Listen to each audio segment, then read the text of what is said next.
अस्सलाम वालेकुम। आज फार्मास्यूटिक्स का 27th लेक्चर है जिसका टॉपिक है फार्मास्यूटिकल इनकम्पैटिबिलिटीज़। फार्मास्यूटिकल इनकम्पैटिबिलिटीज़ जो होती हैं वो ऐसी इनकम्पैटिबिलिटीज़ होती हैं जो कि किसी भी प्रिस्क्रिप्शन में कोई अगर ऐसी चीज़ ऐसी ड्रग जो है वो प्रिस्क्राइब कर दी गई है या फिर मिक्सिंग में कोई ऐसी ड्रग्स जो हैं वो आपस में मिक्स कर दी गई हैं जो आपस में एंटागोनिस्टिक नेचर हो, आपस में उनकी नेचर जो है वो मैच नहीं करती है और उनके रिजल्टेंट में कोई ऐसी प्रोडक्ट प्रोड्यूस होती है, कोई भी ऐसी अनडिज़ायर्ड प्रोडक्ट प्रोड्यूस होती है जिसका जो इफेक्ट है वो हार्मफुल होता है for the health of patient. This is called pharmaceutical incompatibility. इसकी 3 टाइप्स हैं: therapeutic incompatibility, chemical incompatibility and physical incompatibility. पहले हम डिस्कस करेंगे थेरेप्यूटिक इनकम्पैटिबिलिटी क्या होती है। ऐसी इनकम्पैटिबिलिटी जो कि किसी थेरेपी को अफेक्ट कर रही होती है, that is called therapeutic incompatibility. किस किस वजह से ये हो सकती है? सबसे पहले इसकी जो रीज़न है वो है ओवरडोज। या तो आपने एक डोज बहुत ज़्यादा दे दी हुई है, पेशेंट को प्रिस्क्राइब की हुई है 250 मिलीग्राम ऑफ द टैबलेट, लेकिन आपने जो है वो 250 की बजाय उसको 1 ग्राम टैबलेट दे दी है, तो दिस इज ओवरडोज। या फिर अगर पेशेंट को जो है वो 2 टाइम कोई भी टैबलेट या कैप्सूल जो है वो उसकी डोज जो है वो प्रिस्क्राइब की हुई है, तो आप जो है वो हर 2 घंटे के बाद या 3 टाइम्स अ डे जो है वो उसको ले रहे हैं ड्रग को, this is called overdose of the drug. Next reason होती है इसकी रॉन्ग डोजेज फॉर्म।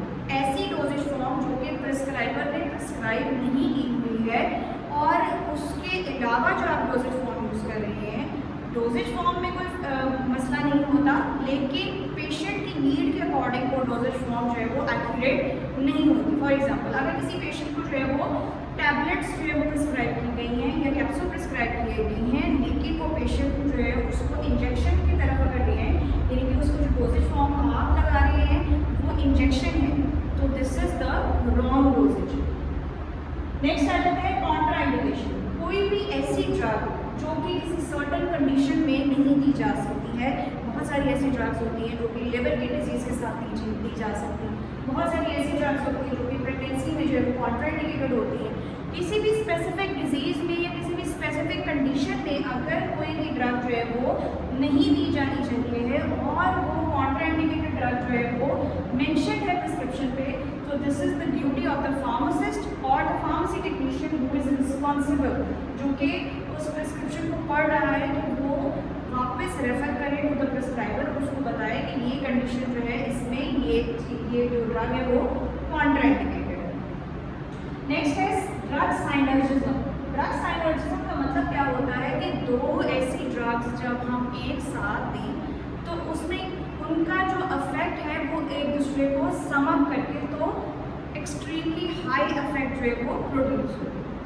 इसमें जो ड्रग्स हम दे सकते हैं, फॉर एग्जाम्पल 2 ड्रग्स हमने दिया उसमें, तो ये 2 इफेक्ट्स में अलग अलग अगर ली जाए तो नॉर्मल इफेक्ट आता है, लेकिन अगर इन दोनों को इकट्ठा दे दें तो फिर उसका इफेक्ट जो है वो नॉर्मल इफेक्ट से ज़्यादा बढ़ जाता है, तो ये ड्रग साइनर्जिज्म है।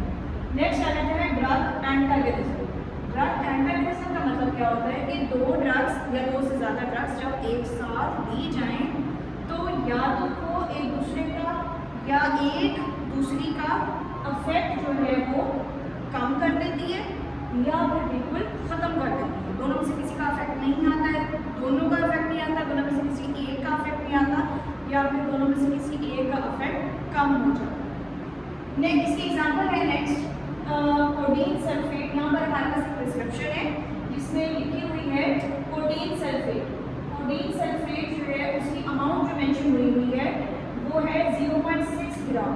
तो अगर हम इस प्रिस्क्रिप्शन को देखें तो कोडीन सल्फेट जो है वो ओवरडोज में दी है, ठीक है।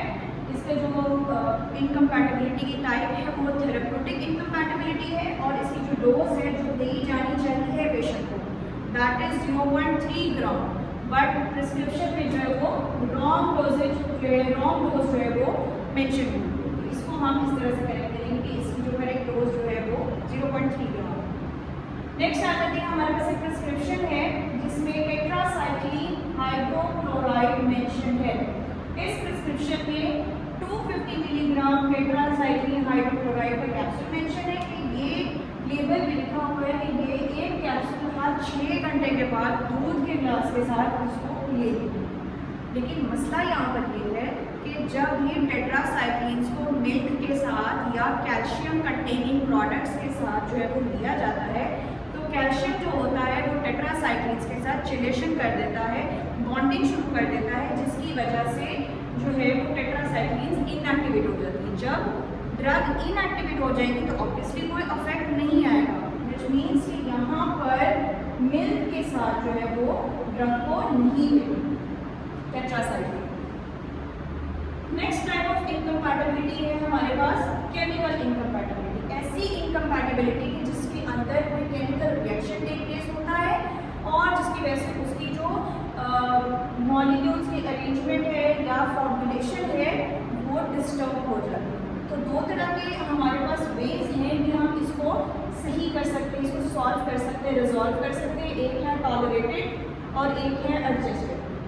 टॉलरेटेड जो फॉर्मुलेशंस होती हैं उसमें हम क्या करते हैं, ऐसी फॉर्मुलेशंस जिनके अंदर केमिकल रिएक्शंस में वो हो सकते हैं उनके अंदर हम क्या कर सकते हैं, दो तरह के हम इसमें टॉलरेशन में भी दो तरह के हम मेथड्स में वो अपना सकते हैं। नंबर वन इज कि हम उन सॉल्यूशंस को जो है जो हम मिक्स कर रहे हैं आपस में उन सॉल्यूशंस को डाइल्यूट करते हैं। कॉन्सेंट्रेटेड फॉर्म अगर होगी हमारे पास सॉल्यूशन की तो ऑब्वियसली उनकी केमिकल रिएक्टिविटी जो है वो बढ़ जाती है। तो हम उनको क्या करते हैं, उनको डाइल्यूट कर देते हैं ताकि उनकी केमिकल रिएक्टिविटी जो है वो कम हो जाए। नेक्स्ट आ जाता है चेंज ऑर्डर ऑफ मिक्सिंग। हम अगर ऑर्डर ऑफ मिक्सिंग को चेंज कर देंगे तो उसके अंदर भी जो है वो केमिकल रिएक्शंस के टेक प्लेस करने के चांसेस जो है वो मिनिमाइज किए जा सकते हैं।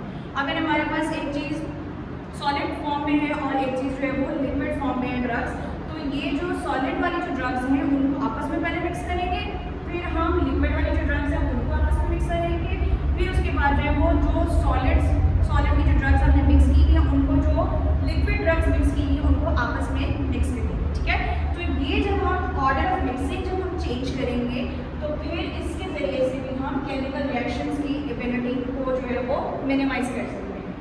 नेक्स्ट आ जाता है एडजस्टमेंट। एडजस्टमेंट में क्या होता है कि इसमें हम फॉर्मुलेशन जो है उसको चेंज कर देते हैं। किस तरह से चेंज करते हैं, अगर हमारे पास कोई कॉम्पोनेंट है वो किसी सर्टन फॉर्म में प्रेजेंट है, कोई सर्टन सॉल्ट लगा हुआ है जिसकी वजह से जो है वो केमिकल रिएक्शन हो रहा है, तो हम उस सॉल्ट को या तो चेंज कर देंगे या फिर उसकी जगह पे नया सॉल्ट लगाएंगे या फिर जो है वो उसकी फॉर्म जो है वो चेंज कर देंगे। एग्जाम्पल यहाँ पर आपको दी गई है caffeine citrate and sodium salicylate. इसका मिक्सचर अगर हम बनाते हैं तो इसके अंदर क्या होता है कि कैफीन सिट्रेट जो है वो रिएक्शन शुरू कर देता है जिसकी वजह से हम इसको रिप्लेस कर देते हैं खाली कैफीन से, प्योरीफाइड कैफीन फॉर्म से। और इसकी थेरेप्यूटिकल वैल्यू जो होती है ये इसकी इक्विवेलेंट होती है जितनी हमें नीड होती है। एग्जाम्पल इसकी है, हमारे पास यहाँ पर एक प्रिस्क्रिप्शन है, quinine sulphate 2 gram, dilute sulphuric acid 2 ml, sodium acetate 4 gram, water 120 ml। अब ये सारी इंग्रेडिएंट्स में प्रिस्क्रिप्शन में गिवन है और इसका हमने बनाना है सस्पेंशन।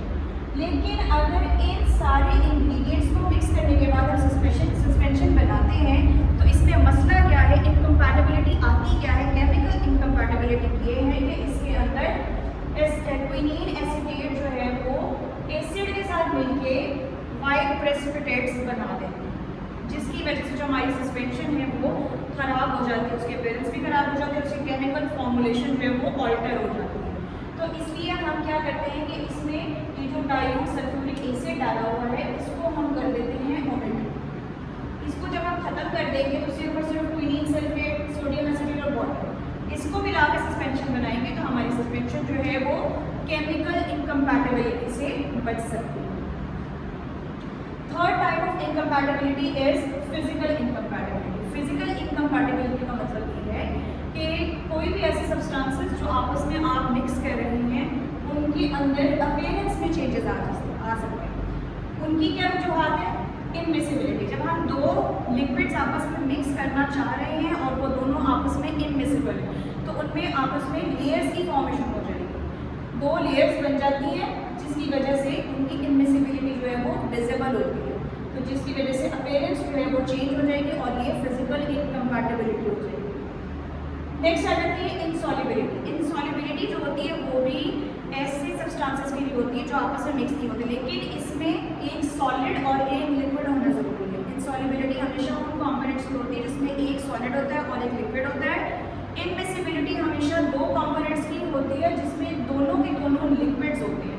तो यहाँ पर अगर कोई सॉलिड जो है वो लिक्विड में हल नहीं हो रहा और उसके अंदर जो है वो केकिंग हो जाती है या फिर जो है वो फ्लॉक्यूलेशन हो जाती है, सॉलिड्स का ऐसे इकट्ठा हो जाना फ्लॉक्यूलेशन कहलाता है। इसमें क्या होगा कि यहाँ पर अगर हमारे पास लिक्विड है और फ्लॉक्यूलेशन हो रही है, जिसका मतलब ये है कि लिक्विड के सॉलिड के एग्रीगेट्स जो है वो थोड़े थोड़े फासलों में बन रहे हैं। लेकिन जब हम यहाँ से कोई डोजेज फॉर्म, अगर यहाँ से हम लोग डोज उठाएंगे तो इधर से क्या होगा कि यहाँ पर वो ड्रग जो कि फ्लॉक्यूल्स में साइड पर प्रेजेंट है वो इसके अंदर प्रेजेंट नहीं होगी, और अगर हम यहाँ से डोज लेंगे तो इधर फ्लॉक्यूलेशन जो कि हो रही है सॉलिड की, तो यहाँ पर डोज जो होगी वो बढ़ जाएगी, जिसकी वजह से ये इनकम्पैटिबिलिटी शो होती है। नेक्स्ट आ जाता है प्रेसिपिटेशन। प्रेसिपिटेट्स की फॉर्मेशन होना शुरू हो जाती है जिसकी वजह से फिजिकल इनकम्पैटिबिलिटी होती है और लिक्विफैक्शन ऑफ सॉलिड मटेरियल हो सकती है। सॉलिड मटेरियल जो है वो लिक्विफाई भी हो सकता है, लिक्विड फॉर्म में भी तब्दील हो सकता है, जो कि हमें रिक्वायर्ड नहीं है। तो यहाँ पर एग्जाम्पल है हमारे पास एक प्रिस्क्रिप्शन की जिसके अंदर ऑलिव ऑयल वाटर है और इसकी हमने इमल्शन बनानी है। इसमें वाटर 15 ml है और ऑलिव ऑयल 60 ml है। यहाँ पर ध्यान दीजिएगा कि वाटर और ऑयल दोनों आपस में इनमिसिबल होते हैं। तो हमें क्या करना है, हमें इमल्शन बनानी है। इसको अगर हम इमल्शन बनाना शुरू करेंगे तो ये दोनों तो आपस में नहीं हल होंगे, और फिजिकली इसमें इनकम्पैटिबिलिटी क्या आती है कि इसके अंदर दो लेयर्स बन जाती हैं, ऑयल की लेयर और वाटर की लेयर का डायदा बन जाते हैं। तो जब ये दोनों इनमिसिबल होंगे, फिजिकल इनकम्पैटिबिलिटी होगी। इसको ठीक इस तरह से किया जा सकता है कि एक इमल्सिफाइंग एजेंट या फिर इमल्जेंट जो है इसके अंदर ऐड करके तो ऑयल के ड्रॉपलेट्स जो हैं, वाटर के जो ड्रॉपलेट्स हैं उनको ऑयल में इमर्स किया जा सकता है।